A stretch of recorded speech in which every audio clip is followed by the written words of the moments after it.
Satellite tag लावलेला हा अमूर ससाणा पक्षी मणिपूरहून निघाला, सांगलीत थांबला आणि गुहागरमधील गोपाळगडावरून अरबी समुद्रात प्रवेश करून त्याने केनियापर्यंतचा प्रवास केला.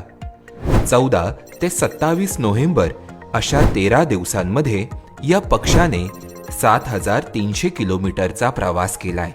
दरवर्षी उत्तर चीनमध्ये प्रजनन करून हे पक्षी हिवाळ्यासाठी आफ्रिकेत जातात. या दरम्यान ते भारतातील नागालँड आणि मणिपूर या राज्यांमध्ये आरामासाठी थांबतात.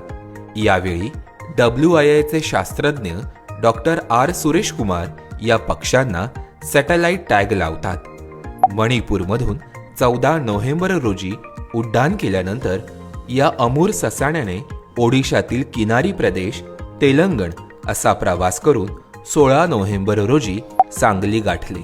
सांगलीतील कडेगावजवळ तो रात्रभर थांबला आणि दुसऱ्या दिवशी म्हणजेच 17 नोव्हेंबर रोजी कडेगावमधून उड्डाण करून त्याने गुहागरमधील गोपाळगडावरून अरबी समुद्रात प्रवेश केला आणि सोमालिया मार्गे केनिया गाठले.